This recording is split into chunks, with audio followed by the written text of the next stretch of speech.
On the Fan and CBS Sports Network, live from Radio Row. Joining us right now, he's done a million things in his career, and he's got a new job. Oliver Luck, who is the commissioner of the new XFL.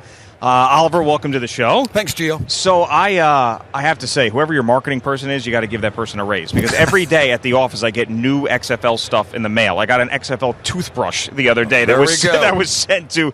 So this is a very big deal, and you guys are gearing up for a 2020 start. So how'd you get involved in this, and why was it important to you to be the commissioner of the new XFL? So I love football, I respect football, and when Vince McMahon decided that he wanted to relaunch the XFL, I thought it was a great opportunity to start from scratch. Like, how many people get a chance to build a league from scratch? I've got some experience doing this, working for 10 years for NFL Europe, and kind of appreciate the challenges of a startup, but this was too good of an opportunity to pass up. Vince has great vision, he's a real entrepreneur, but he's the first one to tell you, he doesn't really know football. He loves the game.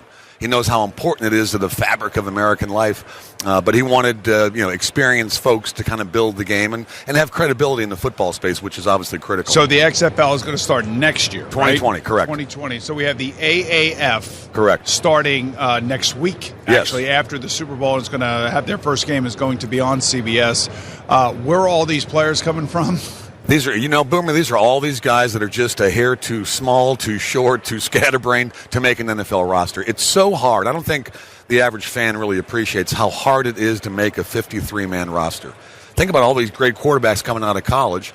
NFL quarterbacks don't retire unless they're forced to. Right? You got guys like Tom and Phillip and Eli playing, for, and so that's that's a real challenge. I think the talent pool that we'll be pulling from is deeper and broader and richer than it's ever been, and that's a tribute to college football, both at the big and the small school level. How many teams will you have? 8 franchises. 8 franchises. What cities? Seattle, L.A., Houston, Dallas, St. Louis, Tampa, D.C., and New York. We'll be playing at MetLife in New York. You will be playing at MetLife. Yeah. Will it be going opposite of the AAF? No, we're launching right after Super Bowl next year. Right? So what I'm asking is, you'll be parallel, yes, against the AAF. So we'll be playing concurrently. Yes, exactly. There you go. That's a West Virginia word. Just like your son is very smart. Your son, you're smart as well. By the way, interestingly enough, I forgot this. My first start at the University of Maryland was against the University of West Virginia in College Park. And Oliver was the starting quarterback for West Virginia, yeah. Way back in the day. How'd that game turn out? They won. Mountaineers won that one. Oh, yep. Wow. That was a great series, though. The Terps and the Mountaineers played every year, right? That's short, right. little 3-hour bus ride. It's great for fans. It's one of the casualties of the realignment stuff that's Have going on. you had conversations with Vince McMahon about convincing your son maybe to leave the NFL and be the lead guy for the XFL? I don't think so. You don't think Andrew's going to leave the Colts? Huh? I don't think Andrew will leave the game. He loves Indianapolis, right? It's a great city. It's a great market, and my sense is, like most of the guys at his level, he'll play there for as long as he possibly can. I mean, how rewarding was this past year for him, and I'm sure you, watching everything that he went through, and no one really knew what to expect, and there was all this stuff, he can't throw, and here comes Brissett to throw to Hail Mary, and it was just, there was so much, I guess, secrecy surrounded with the shoulder, and then to see this year, I mean, it must have been a thrill. It was great, right? He was, he was focused totally for the last 12 months on rehab, and rehab is awful boring. It's as much mental as it is physical, and even up through May, he wasn't throwing a regulation football. He was throwing weighted balls. He was working with Tom House, the great sort of guru, but throwing weighted footballs and tennis balls and Nerf balls and everything else. But he had a really rigorous sort of schedule and stuck to it. So, we were all just excited to see him healthy and able to play. Yeah, I think NFL fans in general were happy because, when you have healthy quarterbacks and they're playing as well as Andrew was playing, or Patrick Mahomes, or any of these young kids, you see the future is bright. So the XFL, is it going to be a wholly owned league by Vince McMahon and the front office, or are there going to be individual owners? No, so it's vertically integrated. That's what the business experts would say. So Vince owns and operates all the franchises. So I'm in the process of identifying head coaches. Right. And we're developing the team identities, logos, colors, names, obviously, starting to hire team presidents, get local operations up. How many people will be a part of each team from the front office standpoint? So you'll have about 25 folks on the business side, right, at a front office, and then about another 25 or so on the football side. Head coach, 10 assistant coaches, all the football support staff, equipment managers, video guys, all that. And what do you see as salaries for players and coaches? So for head coaches, we're paying $500,000 a year. For our top players in the league, right? Yeah. For our top players, and I emphasize top, we can pay as much as $250,000. And are there incentives associated with things, or one of the good things that the XFL had in 2001 that fans liked was a victory bonus, right? So you're a player in a team, and if your team wins that game, you get a victory bonus. So that was a big deal. The fans seem to really appreciate that.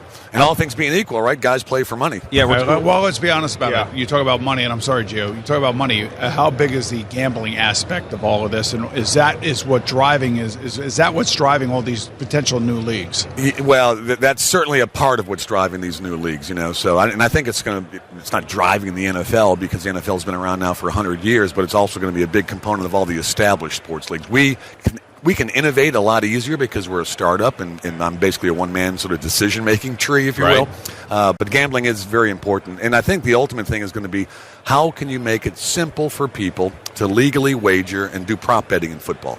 That's what you're sitting around and say, I think it's going to be a screen pass next play. Boom, I'll bet $2 or $5 or $10 or whatever.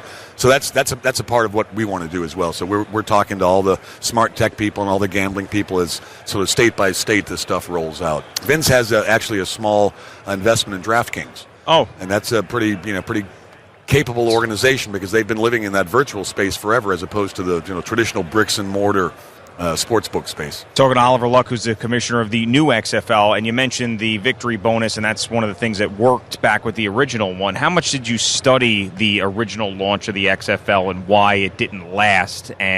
Or are you just saying, you know what, I don't even want to look back at that. This is a whole brand new thing. It was a long time ago. It was 18 years ago, right? Life has changed, and I think, our sensitivities have changed. Nobody was talking about head trauma back in 2001. Now they are, right? Because it's a big deal.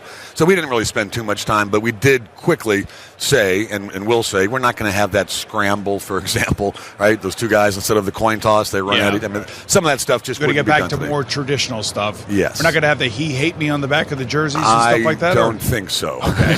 I kind of like surnames. We might, and that doesn't mean we can't be innovative and do things a little bit, differently. But the game of football is being played, I think, at the highest level ever. Right. Pro, college, high school, right? And so I think the game is what people really want. So we have to make sure we can really provide a high quality game. Are you going to let the players smoke weed like the Freedom Football League?